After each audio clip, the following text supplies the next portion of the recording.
Hello, everyone. Welcome to a marvelous Converse in the Ninjaverse, episode number 97. I'm Will. I'm Chris. And I'm Mike. And I'm pretty sure there was some news that happened today. I don't know, man. I think it's been a slow news week. It was slow until today. We had news today? We had some news, which let's go to the box office first because we got a lot to talk about this week. Because you've traveled, we have news. Oh, yes, we traveled. So, all right, box office. Number one is Ouija. Fucking why? I don't know. Talking about $20 million. It's a horror movie. It's a horror movie the week before Halloween. That's all I got. Yeah, and it looks kind of relatively creepy in the. Yeah. In the took in about trailers. $20 million for the weekend. Opened this week. And it's based on a goddamn board game. Well, I mean, it was a little bit more than a board game. It was like an occult thing that somehow Milton Bradley licensed as a board game. Yeah, I don't know how it all worked. I don't know if you guys ever done this, and I think we talked about this when they first started talking about this movie. No, not a teenage girl. It is the most horrifying board game that you can play. Is it really that bad? If you're sitting in a dark room and you start buying into this, you could get scared to shit. Especially after you've seen movies that have used Ouija boards. It's not like The Exorcist or I'm going to draw a blank. One of the Evil Deads, I think, had a Ouija board in it. There's stuff there that even if it's just your friends fucking with you and you know it's your friends fucking with you and your one friend like it's very convincing and just be like, nah man, I wasn't doing it. Was it? I mean, it was always really good to scare a girl with, but there were dudes that got legitimately like freaked out by nighttime spooky Ouija board type of like stuff. tying a bundle of sticks together outside the house when you have a pizza delivery guy coming. That was funny. That was. I repeatedly, as a child, scared a friend of mine who now is a quite large man in law enforcement. Oh. By doing things like Ouija boards or pretending there was somebody in the basement chasing me or... Nice. And now he's looking for you. No. He just remembers that we used to fuck with him all the time. Until he pulls you over. Oh, remember that time? All right, number two. It beats me bloody. Number two was John Wick, the new Keanu Reeves movie. I heard that's so good. It looks good. I'm kind of rooting for it to do fairly well because it must have done well enough to get a tie-in with a video game because there's this game Payday 2. He hasn't had much success in the past handful of years. No, but there's this game Payday 2 on Steam that you're a bunch of bank robbers. And they just released this whole little mini-movie, and the whole mini-movie was to announce that John Wick is now a playable character in Payday 2. So, and it was a pretty high-quality little 5-minute clip. So, it must be doing all right. Cool. The trailer seems... I mean, it's an action movie that's got enough, like, real actors in it that you know it's not complete garbage. And it kind of has that, like... it feels old school to me, like a Charles Bronson type of thing. Yeah. Because it seems like, I don't know the story of it, but it seems like he was a badass that retired from being a badass, and then somebody fucked with him, and he went back to being a badass. Pulls out a badass retirement. Yeah. All right. He renewed his badass card, and He's like, do you validate? started badassing all over town. Oh, yeah, that looks And he's got a good. trench coat on, and he fit Keanu Reeves' trench coat. Sunglasses. Usually that equals a pretty good movie. Yes. Unless there's like sequels that follow that pretty good movie, and then that damages how good the first movie was. John Wick 2, Electric Boogaloo. Number three was Fury. That took in $13 million, $46 million total. That's the new Brad Pitt tank movie. World War II tank movie. It is a Brad Pitt tank tank movie. It's like bad guys driving a tank. And you know who they're not advertising that's in that movie who has a mustache and nobody realizes it's him? Who? Shia LaBeouf. Really? That's right. I forgot he's in that. So is Shia LaBeouf John. is in that movie, but they're not telling you because they This is want Shia LaBeouf. people to go see it. The beef. The beef. Number four was Gone Girl. $11 million, $124 million total. still heard good things about it. Yeah, me Haven't too. seen it yet, but I'll get to see it eventually. And number 5 is The Book of Life. It took in $10 million. Oh yeah, that's a new animated movie, right? Yes. Yeah, that's like Mexican Nightmare Before Christmas. Yeah, I heard Book of. I thought of Book of Eli. I'm like, wait, that came out a long time ago. That came out a long time ago. It actually looks, for I know I heard Cheech on Opie and Norton promoting it, and Sounds weird. it doesn't roll off the tongue. No, it doesn't. But this Book of Life, it has that kind of feel of being a good Halloween type of classic, like a holiday movie you can just kind of watch and watch and watch.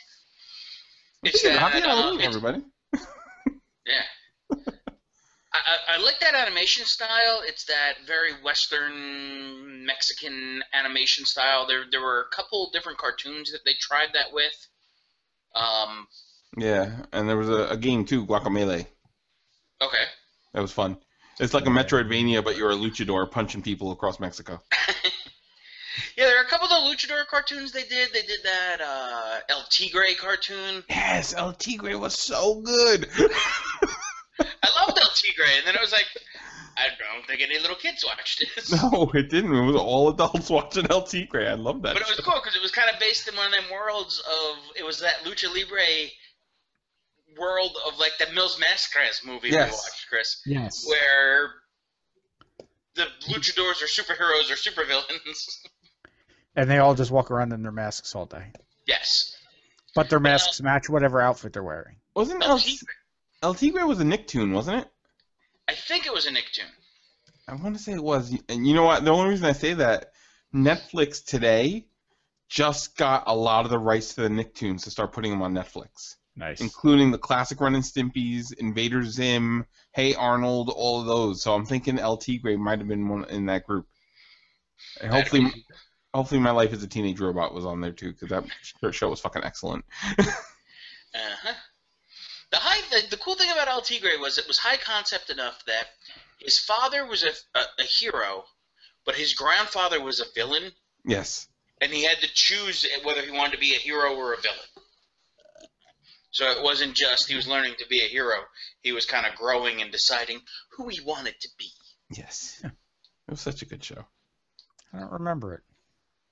Like I said, yeah. It was literally on for like a season. Yeah, I think it might have gotten 2 seasons, possibly. Yeah. I watched it with Brody all the time. Yeah, I watched it with the kids. They used to watch that in My Life as a Teenage Robot. Which was so good. All right. Moving on. You guys did some traveling. Well, we did some traveling. Chris did some traveling. Mike just went next door. It wasn't quite next door. It's a travel. Like, some of us did more. Some of us did more travel. Yeah. Yeah. It was probably an hour from you. Yeah, it's about an hour for me. 40. Yeah. Give or take, depending on traffic. An hour in traffic, 40 minutes without the traffic. Okay. And where did you go? Once again, Chiller Theater. Yes, the 15 bi-monthly. Yes, and I was my Bi-mon Sci-Fi Con. Killer. Yeah, and it was Chris's very first appearance at Chiller. But it was a good time. Yeah, it was thoroughly enjoyable. Yeah, it was a good time. It was, I know I came on here and I bitched and moaned about their show in April that just felt like it was not run very well. This one was much more organized. Information was much more readily available. Well, everybody bitched. Everybody was pissed off. And they didn't have any giant, super big names. They didn't have a Norman Reedus. They didn't have an active person that was going to draw a giant crowd. They did have a couple of Sons of Anarchy people, so you had that fresh meat type of feel. Okay. They had, I don't know, for whatever reason, they were headlining Tatum O'Neal. I know she's an Oscar winner. It was one of her first appearances at one of these things. And to me, if you're a Bad News Bears fan, that's a huge thing. Yeah. I don't know if anybody's a real, Paper Moon fan. She was on Rescue for a while, too. Yeah.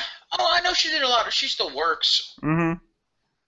It was cool that she was there, but to me, the two biggest names were the immortal Hulk Hogan. Exactly. I finally got to meet Hulk Hogan. Nice. I didn't get to meet Hulk Hogan just because I just couldn't part with that kind of money. How much was it? Not this time, anyway. How much was Hulk Hogan asking? Hulk Hogan was not cheap, but he's cheaper than he has been in the past. Yeah. Okay. Not Sylvester Stallone levels of price. Not Sylvester Stallone, $400 for an autograph and $300 for a picture. Okay. But he was Hulk Hogan in the past has hit you up for $150 for the signature and taking a picture with him. Okay, that's not bad. Which, it's not bad, but it's a little high up there. Especially, it's the most you're going to pay for any of the wrestlers. Yeah. This show he was doing signature and a picture, $100. So it's $50 less than he's been in the past. Okay. He was. I mean, he's not very mobile. He's not standing there and flexing and picking you up and stuff. The dude's physically not in the. He's got a lot of aches and pains, bumps and bruises. You don't pick up onto the giant in the Pontiac Silverdome and live a long, healthy life. Yeah, exactly. Held him up there for 10 minutes. But it was forever. It was it was a cool experience. I mean, he was very cordial. He was really cool. He took a great picture with us. He was a nice guy. He and then he was promoting his friend Jimmy Hart was there. So then I did get to meet Jimmy Hart. Nice. Take a picture holding a megaphone. Nice. Which Jimmy Hart is not the other big name. It was an experience that I thought, that 12-year-old me thought would never happen. Because it was my first favorite movie star. Was at Chiller Theater. And who's Someone who stayed near and dear to my heart from the time I started watching films. And live action films. I would take out the cartoons and stuff. Okay. Godzilla was at Chiller. Really? And not just one Godzilla. Three Godzillas. Three Godzillas. Nakasawa, I'm not going to remember everybody's name, and I'm going to slaughter them in the translations, but the original Godzilla, the guy who did Godzilla through the 70s. Okay. Part of the 60s and into the 70s, I think, well, even up into the 80s. And then the guy who did Godzilla through the 90s in Japan for all the Toho films and things like that. Those three gentlemen made the trip over from Japan and signed Godzilla pictures for me. Nice. And for, there's a huge language barrier there. Those guys spoke very little English. I speak 3 words of Japanese. One of them is the word green. What do you say? Green. Midori means green. Midori. In Japanese. Yes. Nice. Yes, that's about all I know. And I know suitcase is suitcase. And I know Domo Arigato, Mr. Roboto. So that is the extent of my... And then they did the polite laugh. Like, that's the first time we heard that one. And I didn't do that because I didn't want to... Because these guys are, like, badasses. Because the guy who was Godzilla in the 90s, the late 80s and through the 90s, was also the Black Power Ranger when they did Power Rangers in Japan. Okay. So he was like a little action star, Ray Park kind of Chuck Norris kicked the shit out of me if I was going to mouth off, so I wasn't going to thank him very much for telling me where my green suitcase was. And what would have been awesome was I would have had that on video. Yes, if I got my ass kicked by 3 Godzillas. Like, oh my god! But as far as the autographs and the signatures and all that, I think that was the one driving home on Sunday. I think that was the one that I kind of was disappointed that I didn't spend the money on.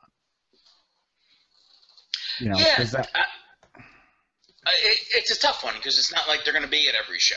Yeah. So that was it. I'm sorry. Go ahead. No, I forgot what I was gonna say. Okay. And it wasn't awful, but you want to get all 3. They were asking $25 a pop, and at $25, It's not awful, but it's still $75 for. Yeah, and that's kind of where I was at. Where I was In like, the long run, it's a guy that wore a rubber suit in a movie. But it's Yeah, the most famous rubber suit of the history of movies. It was Bob Goldthwait in One Crazy Summer. Now, they had a print. They had a Godzilla comic book artist there that had done a print for the show that I had the three guys sign, plus the artist. And it was a beautiful shot. I walked out of getting the autograph. I walked slightly through the vendor room a little bit, and some jackass in a Freddy Krueger costume scared some woman who then turned, ran, and smashed into me and bent my poster. Oh. The guys running the Godzilla promotion were nice enough. I went back. I told them what happened. I'm like, hey, man, I know this isn't your problem, but can you help me out here? Can you just let me get another one signed? They took the one from me that got fucked up. They just kind of hung it as part of their display thing, and they let me get another one signed and got me in and out of there. which is awesome. Yeah, which is really great. They didn't have to do that. No. But it was it really covered things, and it was because I was pissed. The Freddy Krueger guy did not know what to do. I don't know if I've ever seen you that pissed, and it was kind of to the point where like Mary and I were like, okay, we're gonna go home now. And they did. They just got the car and left. Mike is gonna murder somebody. He was about to Hulk out.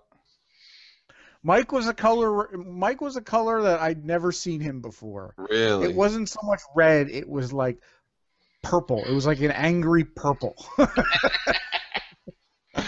Nice. That's going to beat nerds to death. Just to interrupt real quick, because remember I said about the Avengers footage? Luckily, it's footage we've heard about already. Okay, it's the party sequence from Comic-Con. Yeah, whatever. That they're all trying to pick up Thor's hammer on the table. Pick up the hammer. That's what I figured they were going to show. Yeah. That was kind of out there in the world anyway. I was just watching it out of the side of my eye, and at one point you see Don Cheadle and Tony Stark both trying to pick it up with two Iron Man gloves, and it's not going nowhere. Nice. All right, I'll have to check that out on my DVR when we're done. Yes. I'll watch it on YouTube later. Yes. Yes, and it'll be all over Facebook momentarily. Yes, I know. Probably right now. Yes, it's up there. Now, go look at it. Now come back to the show. All right, Yes. good. Are you back? Thank you. All right, so yeah, the rest of the show thing, Henry Winkler was there. I know I talked about Henry Winkler last year when we saw him at Philadelphia Comic-Con, and my wife went up to go get him again with a friend of hers. And again, nicest man. The whole convention, all I heard people talk about was how great Henry Winkler is. Yeah, I was hearing stories as well where he was kind of like people were online waiting for the photo op or the autograph line, and he would like get up and kind of walk the line and tell everybody, just be patient, I'll get every one of you, and that sort of thing. So yeah, that was definitely cool. He will fast track people if somebody has like a little kid with them. Mm-hmm. Not like a 12-year-old, but if somebody has like a baby, he fast tracks them through to the front of the line. He's That's just cool. like, okay, come on, you got a baby. So he's I've heard on he'd been on Opie and Anthony in the past, and they have talked about him as being possibly the nicest man in Hollywood. He seems it. He seems like he's just a genuinely nice guy. Yeah. And and this was technically my wife's first convention ever. Mm-hmm.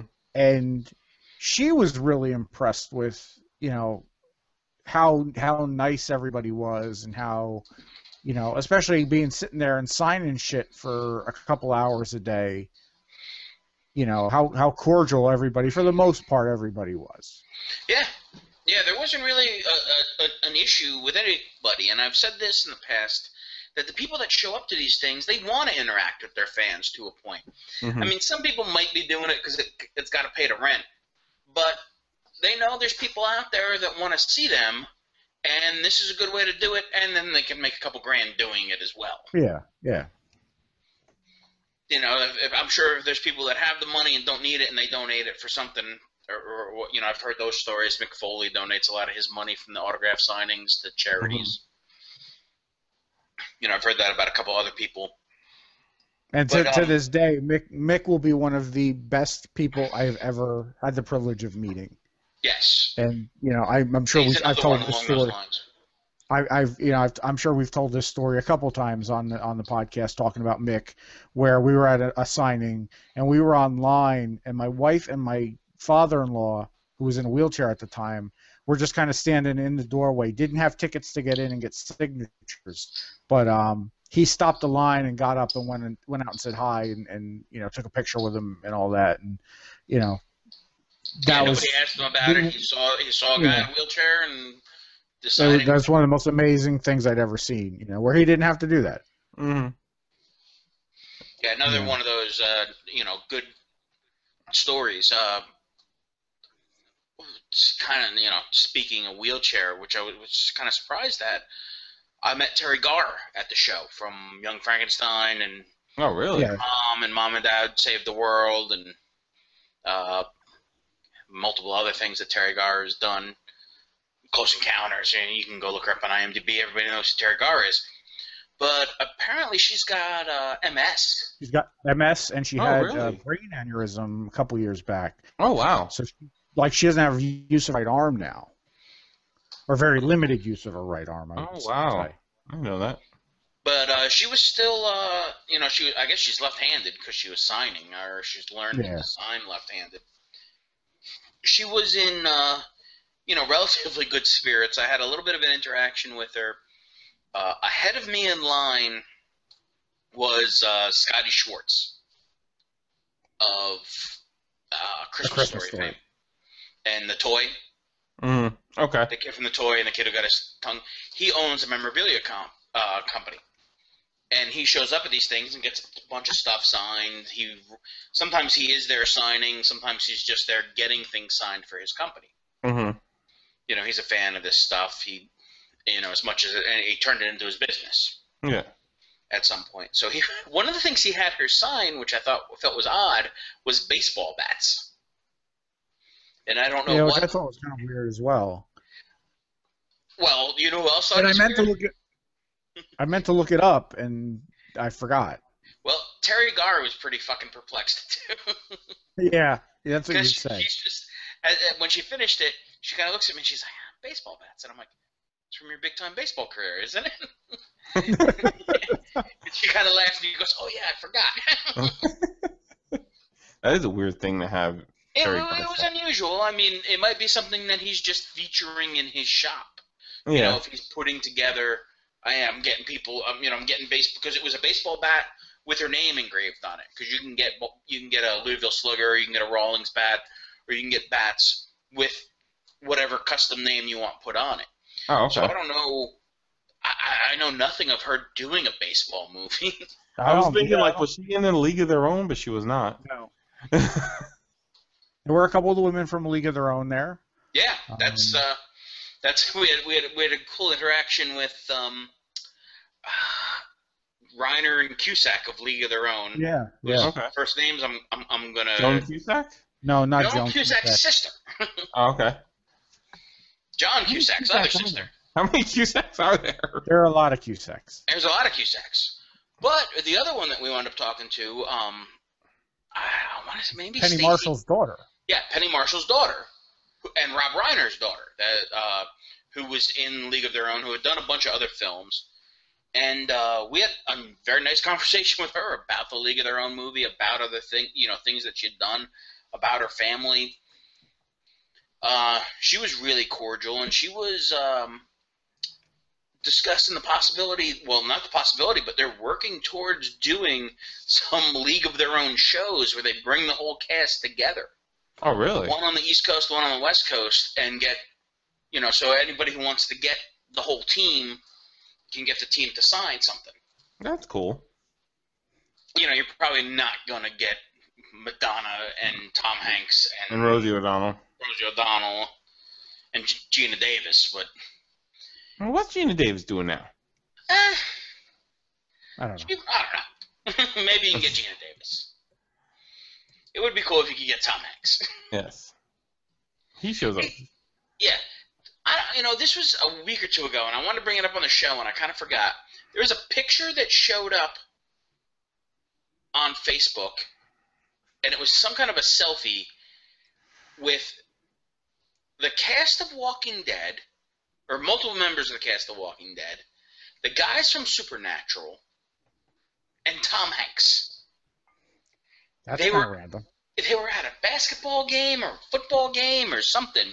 They were all together in the stands of something, a hockey game, and they wound up taking a picture. And it's one of those things that I showed it to a couple different people, and they would pick out somebody that they recognized right away. And then everybody kind of like didn't realize that the guy in the foreground was Tom Hanks. It was like, oh, there's everybody from Walking Dead. And Tom Hanks. It's going to be a crossover where the Supernatural guys meet up with the Walking Dead guys, and they all wind up on Castaway Island. Yes.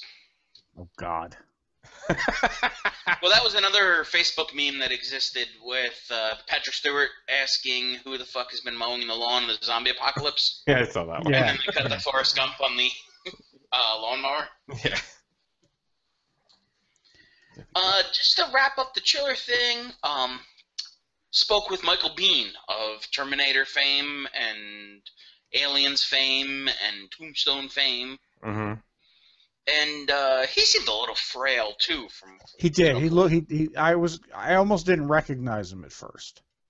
His most recent thing wasn't a movie. He actually, again, I don't know if you guys are familiar with the game Far Cry.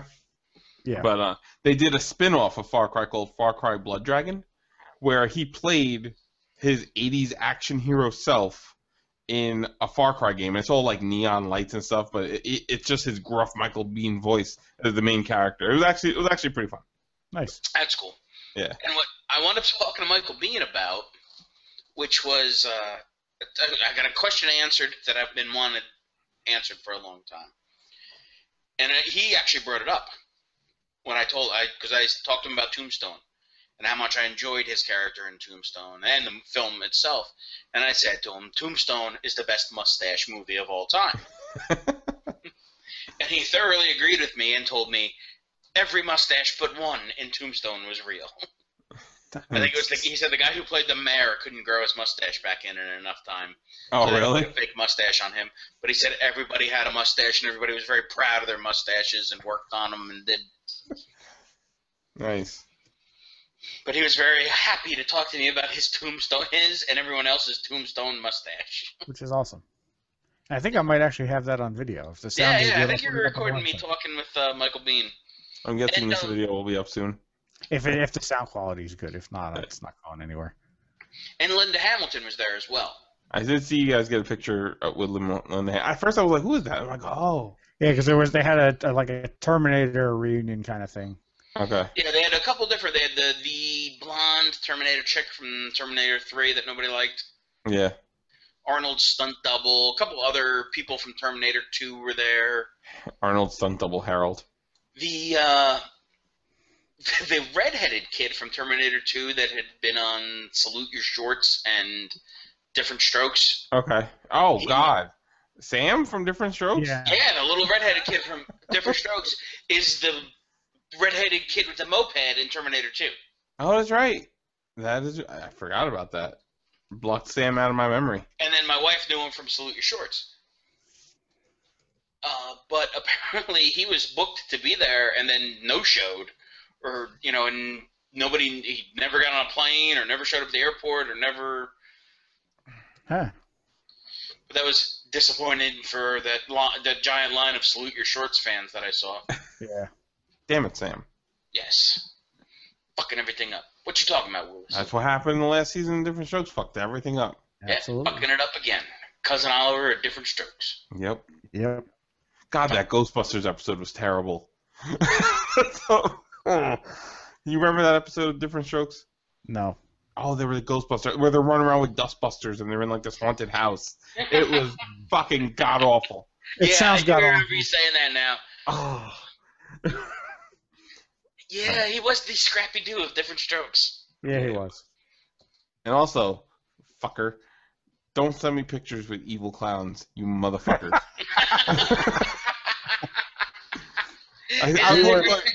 Mike and I were a little inebriated on Saturday night. So, and there was a guy dressed as Pennywise the clown. So, any clown dislike that I had was gone out the window. We're like, yeah, dude, can we get a picture with you? We took pictures, and I sent one to you yesterday. which was funny. No. I did send another picture to you on, I guess, Sunday. You did. Jesus H. Christ. And goddamn it, I hated that movie as a kid. My wife was all excited because this is her for her first con, and none other than Pippi Longstocking was there. Now, Annoying. I come walking around the corner with her and her friend Dawn, and I see her sitting at the table, and she's sitting there, and she's got the hat on and the pigtails on. I'm like, oh, it's Pippi Longstocking. And her boobs And then out. she gets up to take a picture with my wife. And I turn the mic, and under my breath, I say, God damn, if I knew she was, I would have paid more attention to that movie when I was a kid. Because, This wasn't all about what I thought it was. Because apparently she grew up and did some modeling work. Yes. Yeah, supposedly she has a sex tape coming out, or It's out. It's been out for a while. I already Googled that shit. She was kind of showing the goods, and I was trying to make eye contact the entire time I'm taking a picture. I'm just like, oh, hey, that's Pippi Longstocking. And all of Pippi Longstocking's boobs. And there should be 2 boobs. Oh. But I think my big get, which really in the grand scheme of things, I think isn't that huge a get for a lot of people. But I got to meet 2 of the Smithereens, who is one of my favorite New Jersey bands, and Will was rolling his eyes. No, like, I had to think. I'm like, the Smithereens. No, I know who they are. I just had to think for a second. But I got them to sign a Smithereens flask, which is kind of cool. So I have to protect that somehow before I start using it. But yeah, we gotta laminate that with something. Yeah, laminate it. But Trump was there. Got to meet Eddie Trunk and Don Jameson, which was cool. Nice. They're always cool. We did see with the Smithereens performed, and then we got a small performance from a partially reunited Runaways. Yeah. Lita Ford and Cherie Curry got up and played Cherry Bomb. Did you get that on video? I got some of that on video. Okay. Yes, I think Angela might have got it on video too. And the drummer for that was Marky Ramone. Nice. That's awesome. So it was a cool I think the Cowsills might have. I think the Cowsills might have sung on that too.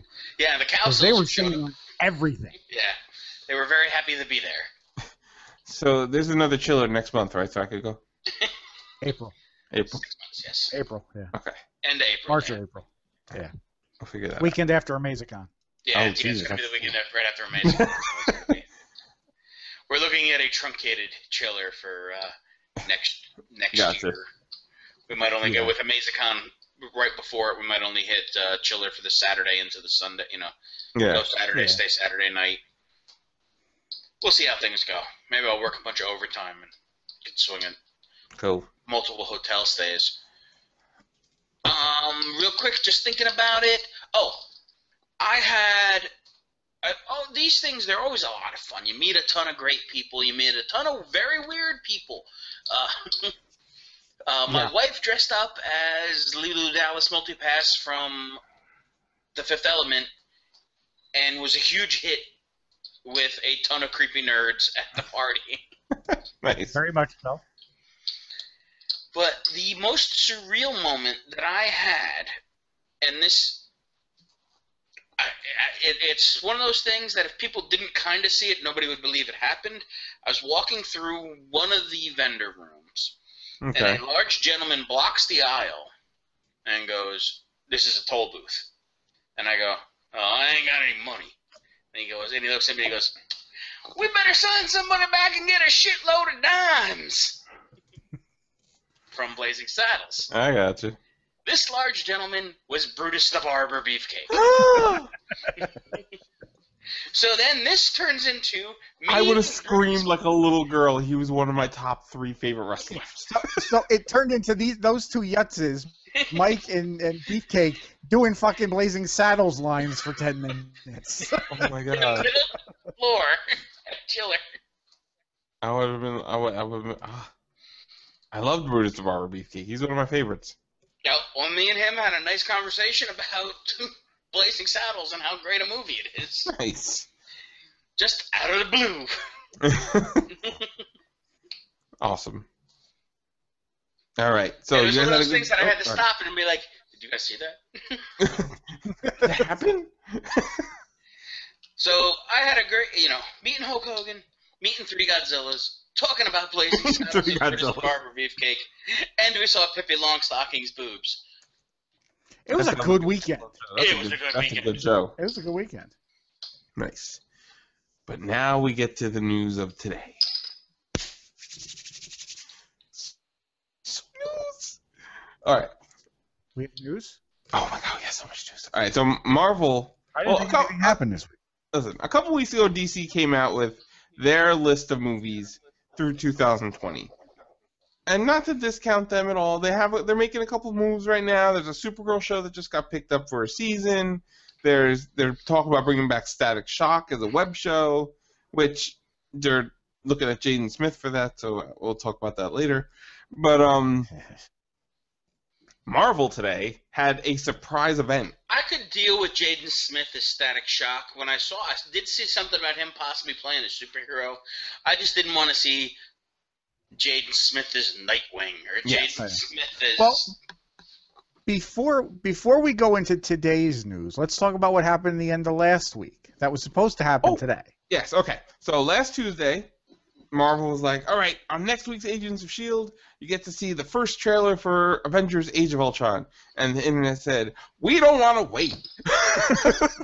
So somebody... Fuck you, Marvel. We are going to show it to you now. So somebody put the trailer online, and then Marvel tweeted out, damn it, Hydra, and released the actual trailer online, which looks fucking glorious. It was glorious. And has... I watched it like 6 times. Me too. And it took me till time 5 or 6 to realize they were singing Pinocchio's I Got No Strings because I was too captivated in everything going on. I had read that in the Comic-Con review, so I knew that happened. I had actually heard the audio. I hadn't seen the video, but I had heard the audio from Comic-Con, and that was what stuck with me from the whole trailer was that, because it was just creepy as shit. Yes. Ultron doesn't sound as robotic as I thought he was going to sound, which makes me very happy, because James Spader's voice just comes through as menacing as shit. It resonates, but it's not like you're listening to Stephen Hawking. Yeah. And it's not overly muffled or modulated, so it's like Bane that you don't know what he's talking about. Need subtitles for Batman and Bane in that movie. Wait, what? But yeah, the trailer looks great. They showed off Quicksilver. They showed off Scarlet Witch.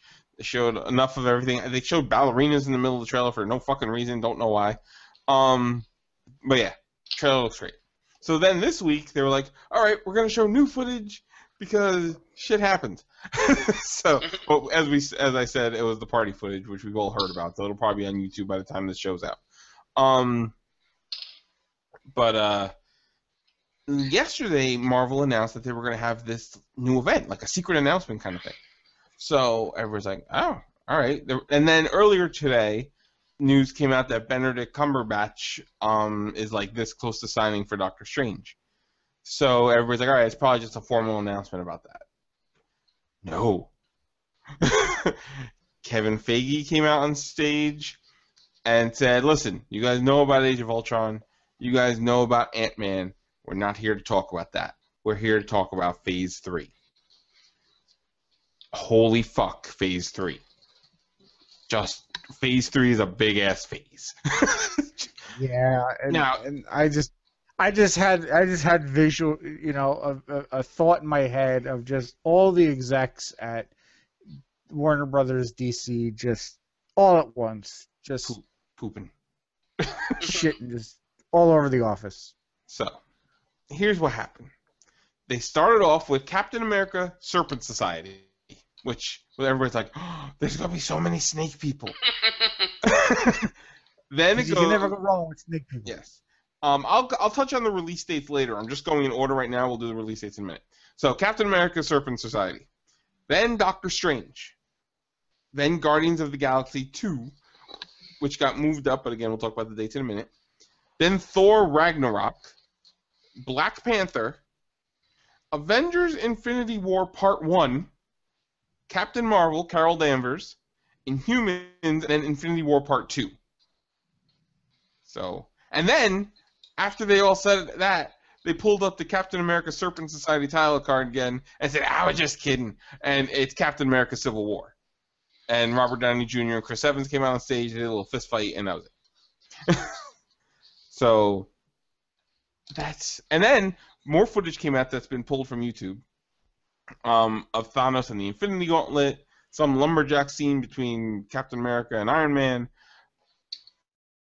There's a lot of that's a lot of stuff right there. Yeah, there's a lot of lot risk. Of stuff. And I don't know if it's a lot of risk. I think the biggest risk is just the oversaturation between both Marvel and DC. Because we've got, how many did they announce today? 3, 4, 5, 6, 7, 8, 9. 9. So including the two-parters. No, not including Age of Ultron and Ant-Man. So if we're doing that, I'm saying if we include that, that's 11 Marvel movies through the next 5 years. 5 years. Yep. Next 5 years. Like DC announced however many 3, 4, 5, 6, movies through the next 5 years. But that's about par for the course. Marvel's been doing about 2 movies a year. It looks like their respective camps, you're looking at 2 to 3 movies a year. Well, what I'm saying is between all that and between, Agents of S.H.I.E.L.D. and Arrow and Flash and Gotham and Supergirl and Constantine, they're just kind of starting to flood the market. Now, I'm not complaining because I enjoy all of that stuff and I love seeing those movies and I want them to make those movies forever. But eventually, the people are going to stop wanting to see these movies. Yeah, but right now, let's focus on the positive. No, I know. I'm not trying to. No, I know. To bring it down, but I'm just saying. In the past, it's ambitious for them to be 5 years out and being kind of like 80s action movies fell out of vogue, kind of thing. Yeah. I mean, it's gonna happen. Even superhero movies in the past, whenever they've become hot, they slam us with a shitload of them. Yeah. But the difference was those were shitty. Well, and that's what kills it. Yes. When you get some good ones. I mean, you had Superman come out in, what was that, 79, 78? 79, I believe. Well, yeah, so you had Superman 2 good movies. Yep. That drummed up some of the interest. There was a lot of superhero stuff on there. You had Hulk, you had Wonder Woman. Captain America. Man, Spider-Man. Well, and then you had stuff that didn't work. Yeah. Captain America, Spider-Man. You had things like Condor Man. You had things like Greatest American Hero. I remember him. That was a Disney movie. Yeah. We talked about that like a month ago. Did we? Yeah, you might not have been here. We might have. Oh, no, yeah. I don't think that was this show. I think that was what's his name's show. We talked about that on Chris. Condor Man. Maybe it was. Maybe. Yeah, it was you know what? It was on when you were on Hammer Strikes. When you were on Hammer Strikes, yeah, I think we talked about Condor Man. We've talked a lot about Condor Man this year. I can't keep this shit straight anymore. Right. We need a wiki. Popular. We need a wiki. Yes, we need a producer to tell us what we've talked about. Yes, we do. Yeah. You're like, shut up, dummy. We're hiring. It pays nothing. Shut up, dummy. It's an internship. Yes. So, the way I kind of noticed this the other day because I took one of those quizzes, those like Facebook quizzes, and it was how many superhero movies can you name? It was like 120 superhero movies or 150 superhero movies. I need all of them. No, not name. It was seen, and I think I'd seen 112 out of 150 Nice. something like that. And most of them, there were very few that I hadn't at least heard of. A lot of them that I hadn't seen are on my Netflix queue. Some of the independent, wacky ones. Mm-hmm. But if you look at it, there's always when Batman became popular, when in 1989 with Batman, then you had the Spirit and the Shadow, or not the Spirit, The Shadow? The Phantom. The Shadow, the Phantom, yes. The Spirit came out later, this current wave superhero popularity. And then even in the 90s, when you had things like Spawn and Blade and some of those kind of more underground, fringe kind of hero comic movies started making a hit. Yeah, Steel was part of that group where it was like, oh, we can make a movie and we're not really getting into the wide world of Superman and Batman. It's a comic book movie, but it like tangent characters. Yes, it fits. It rides that outside that it's not necessarily a character that people know. Mm-hmm. And we got a bunch of that shit until that wore out its welcome. I think the attitude now of putting out good scripts and putting out good movies, putting in good actors, good scripts, good directors, is going to continue to make good movies. No matter, at no point did anybody ever say, we got too many, too many of these movies used to be novels. We got to stop doing that. If the material's good, people will go see it. True. The action movie genre ate itself from poor quality. It got goofy, like any of that stuff. Overexposure is one thing, but as long as you're good, overexposure won't hurt you. Mm-hmm. That's true. I completely agree with how overexposure could kill it. I worry about the fact that there's going to be a DC Comics TV show on every channel. Yeah, there really is. Couple of years. Because I don't know if you saw this, they're talking about a TV show about Krypton. Yes, I did see. I heard about that like a Krypton type, Gotham type show where it's Krypton before it blew up. So you're looking at Krypton, you're looking at Titans, you're looking at Gotham, Arrow, Flash, Constantine, Supergirl. 7, and then Static on the web, so 8. And then Machinima is coming back with new animated shorts by Justice League style next year too. So yeah, but now we're gonna get into the release dates here, okay? Because the release dates are interesting. So you have Avengers: Age of Ultron, and you have Ant-Man coming out in 2015. Starting in May 2016, you have Captain America: Civil War. November 4th is Doctor Strange, so that's going to be your 2016 movies. 2017, May 5th is Guardians of the Galaxy, which got pushed up from July because James Gunn said in a video during this presentation that he wants to spend the whole summer with us instead of just the end of the summer. And he probably will. He probably will.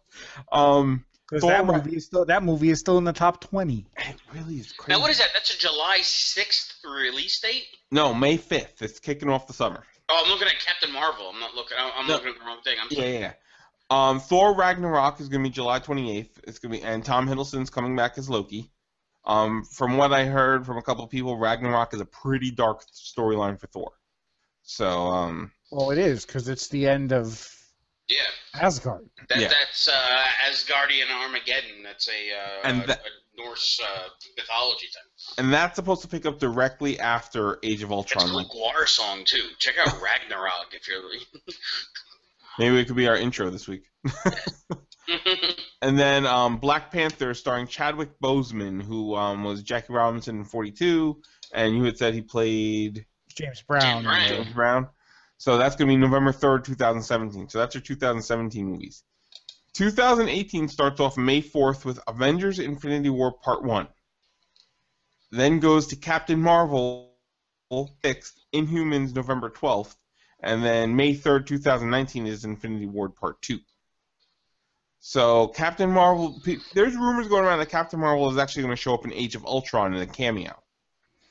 I'm sure that they're going to put her in somehow. Yeah.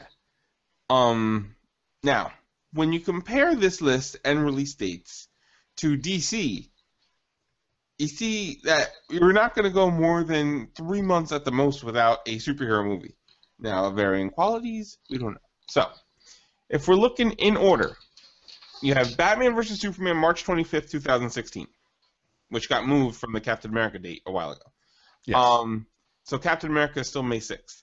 Then you go to Suicide Squad for DC on August 5th. The latest rumors with Suicide Squad is they're looking at Will Smith for a character, and they're trying to get Harley Quinn in there. So that's what's going on there. Then you bounce back over to Marvel with Doctor Strange in November. And then Marvel kicks off the summer again, May 5th with Guardians of the Galaxy.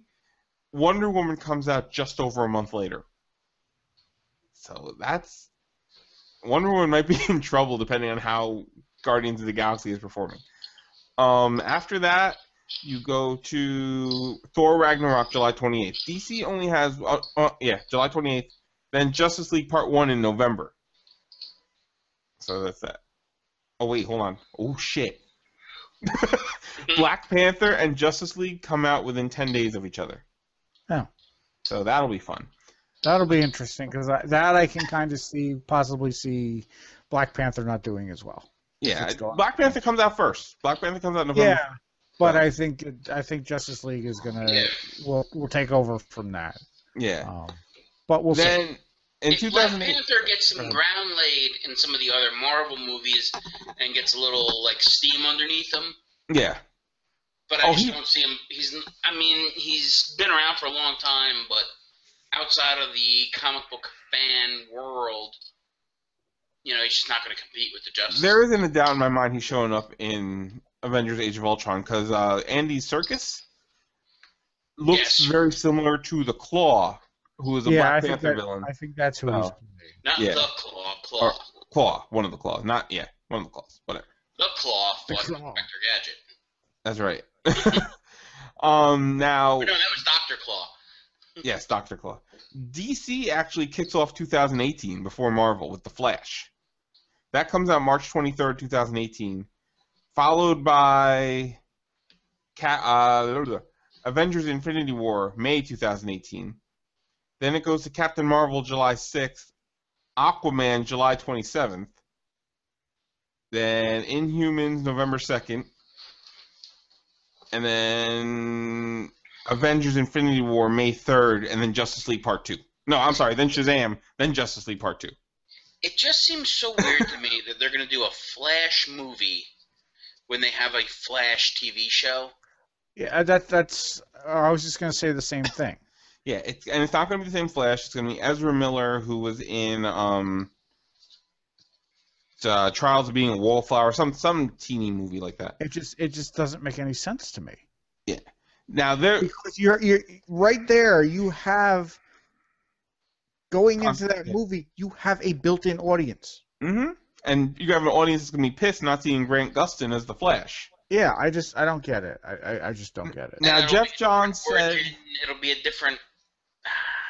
Jeff Johns did say, depending on how the Flash TV show does and how their universe is shaping up, they might tease the possibility of alternate universes, which brings us to Marvel and Doctor Strange.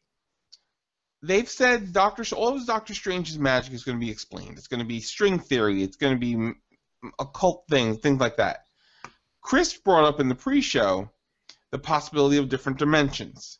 Yeah. Which leads me to think... Which is that back door... to get Spider-Man in there. Yeah. Because right now the Marvel the Marvel movies I mentioned are only the Marvel Cinematic Universe movies. This is not counting the X-Men movies, not counting Fantastic Four, not counting any of the movies that aren't Marvel properties. Now, they have two Quicksilvers currently running around in Marvel movies. You got Evan Peters, you got Aaron Taylor Johnson. What's to stop them from bringing in a different Spider-Man? True.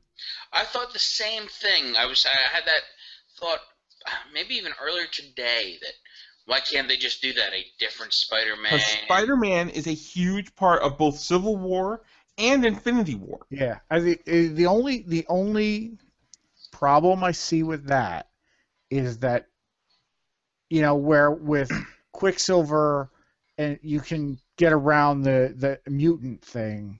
Mm-hmm. Spider-Man is still Spider-Man, and Sony owns the movie rights to Spider-Man. Does that mean that Marvel isn't going to work with Sony to get the rights back? There are rumors that they're working on it. They'd be stupid not to. They really would. The other thing is, if you really just need a Spider-Man in your movie, you could do the Miles Morales Spider-Man and say, "Fuck you, Sony. We got Dominican Spider-Man." You could. You could go that way. You could go Ben Reilly. They're skating on a weird legal issue then as to when they signed for the rights to Spider-Man, what does then entail Spider-Man? Yeah. You know, So I because really think in order to see Spider-Man in a Marvel movie, a Marvel Cinematic Universe movie, honestly, it has to be. If Marvel came to Sony and said, we want to use Peter Parker and have Peter Parker be part of our Civil War storyline, and Peter Parker is a big deal about this, a lot of studio execs would say, who the fuck is Peter Parker? Yeah.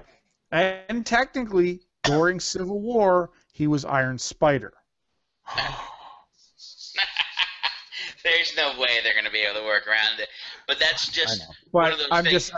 The way that Sony looks at it is they see the dollar signs behind the name Spider-Man.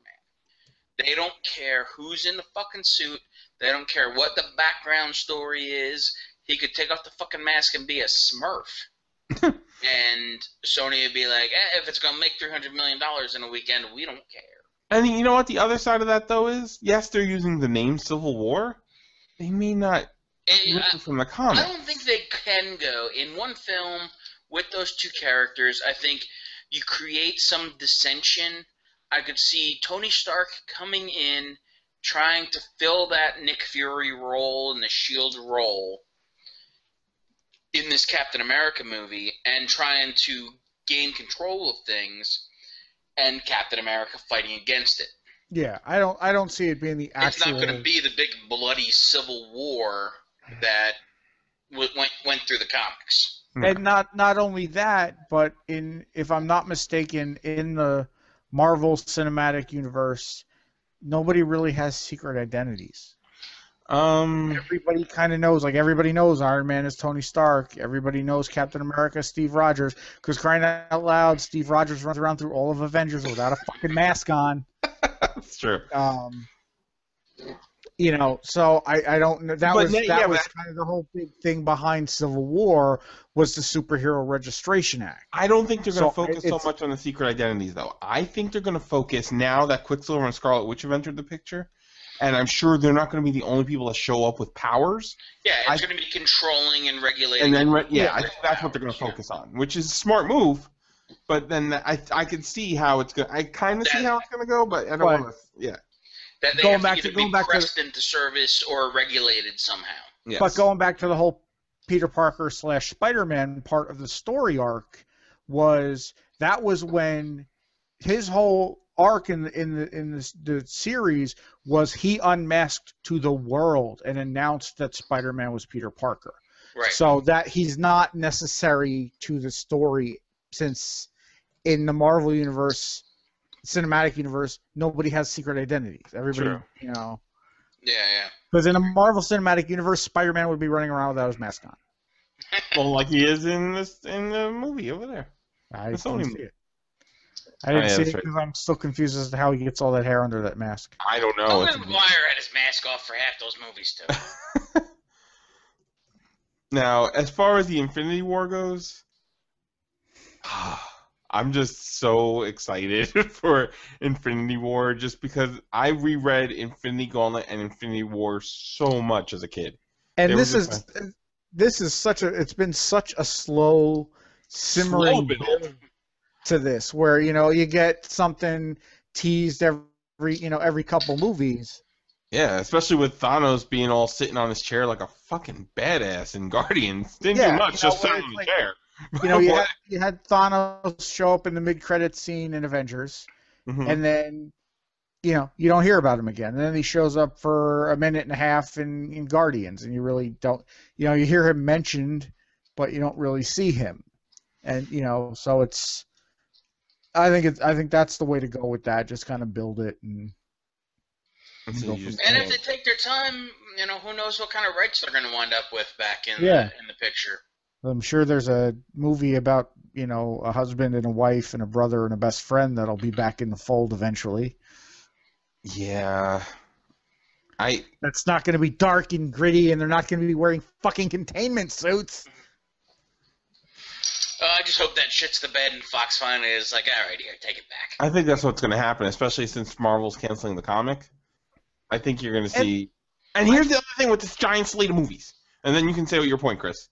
with this giant slate of movies that they have coming, especially these team-up movies and all this stuff, you can throw characters in there, and because now, since Marvel's doing the stance now of no more origin stories, you can throw people in there. You touch on the origin real quick as they're in their cameo in the movie, and then there you go. Now they're in the universe. So if they throw the Fantastic Four in at some point, or Reed Richards or something, okay, you hit on him later on.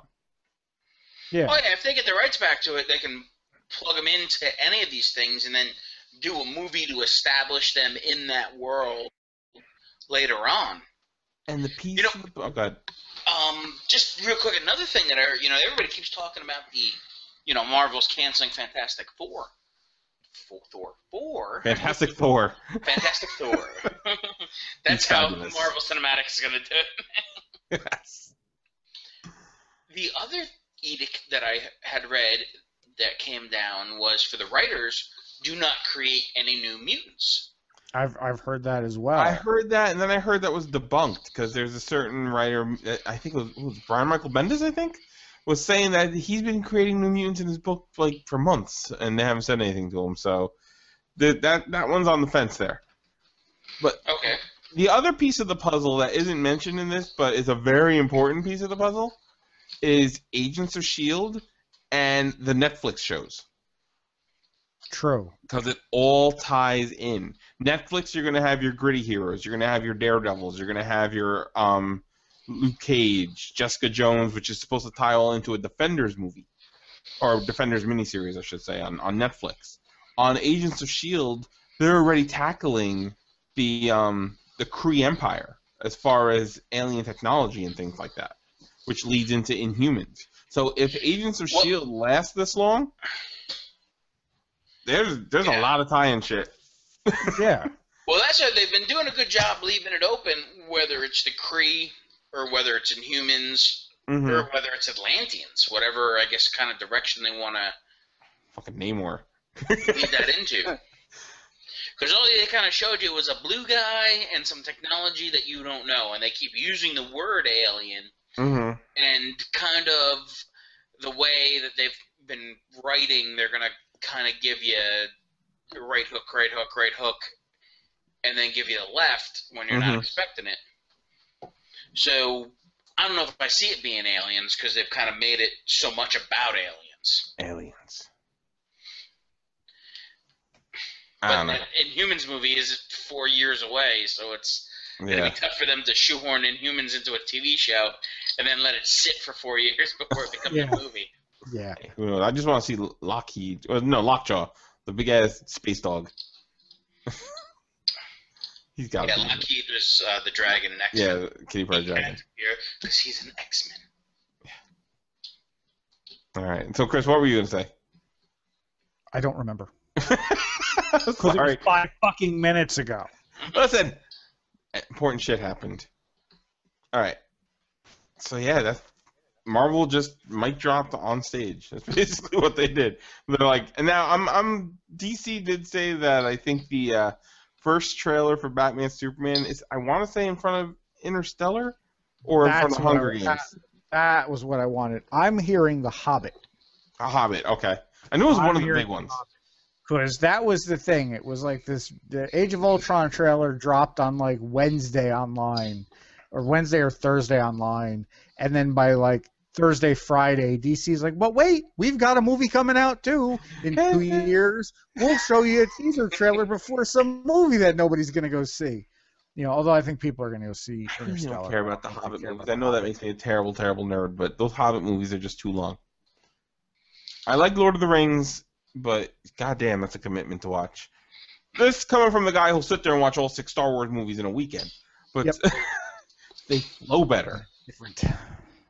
The Lord of the Rings films are a different feel, and they suck you into that world, and it's just a different vibe. Dude, I accidentally ordered. It's more mellow.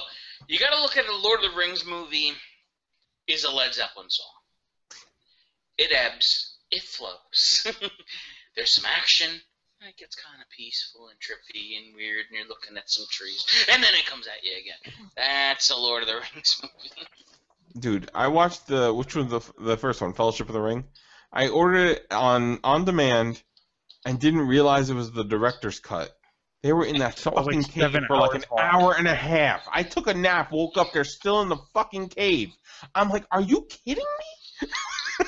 I have the director's cuts. I think I only watched one of them so far. I never watched I haven't watched the other two yet. I can't. One day when I have a whole day to invest in it. One day when I have a year to watch this movie, I'll watch it again. But yeah, so and the last two movies I didn't talk about on DC's side after Justice League Part 2, Cyborg is going to be in 2020, and a rebooted Green Lantern is going to be in 2020 because they're figuring by that point everybody forgot about the other Green Lantern movie. I can't believe we're talking about a movie in 2020. I know. What the hell time do we live in right now? I mean, we have movies for the next 6 years. So many movies. I know. I don't have the energy. I just don't have the energy. And at least I mean, I'm sure the DC movies will get this, but at least the Marvel movies, you kind of have to see them in the theater the first time, just because it's like you want to be part of that group that's like, oh, I saw that movie, because otherwise you're running around with your hands like this because you don't want to hear anything. Well, and that's movies like this are what theaters want, because you got to make it this big grand experience. Mm-hmm. Because otherwise people are just going to wait for the DVD or watch it on some kind of crappy bootleg. Like Guardians, IMAX was amazing. Prime example, I saw Godzilla in the movie theater this past summer. And then a couple weeks back, I had a weekend to myself, so I went to Redbox and I rented Godzilla. And it just lost something on the TV. Still a good movie. I don't have it's a great movie. Not that I have a tiny TV either, but it just wasn't. It was just missing that grand scale. So a lot of these you really do have to see in the theater. Yeah, like we already have plans for Age of Ultron. We do. We do. we were making plans the night that trailer came, or the night the trailer came out, that we're going to see it up in Monmouth. It's gonna be a Ninjaverse goes to the movies. Nice. Yep. All right, but do you guys have any other news, or are we done? I think we're done. I think we're done. Yeah, I'm pretty done. All right. I'm exhausted. It's been a long weekend. It's been a long weekend. Very long weekend. So our show is in transition a bit. Right now we're kind of missing from iTunes, but we'll be back on there within the next week or so. We're still on Stitcher because we moved servers over to SoundCloud, so we're also on SoundCloud. Just look for the Ninjaverse on SoundCloud. Facebook.com/Ninjaverse, Ninjaverse.wordpress.com, Twitter, all that good stuff. We're still around. We're just we got some dust because we're moving. We're moving. Yes. We're under construction. Yes. We're working on some new stuff. Yes. Yeah, things and stuff. And we're gonna have to start planning our Christmas special soon. We do. Fuck the Christmas special. We got to figure out episode 100. 100. Oh my God, that's like 3 episodes. And that's like 3 episodes from now. So we got to figure that out. Are you listening to me right now? No, he's We not. would love to have you and your beardless face come join us. That creeps me out. I didn't like that at all. I saw that. I'm like, who the hell is this guy? Why do I know him? Oh shit! I tweeted to him. I'm like, you look 20 years younger. But if you're listening, we would love to have you on episode 100, and you bet your ass I'm tagging you in this when we post it up on Twitter. I'm Will. I'm Chris. I'm Mike. And we'll see you next week.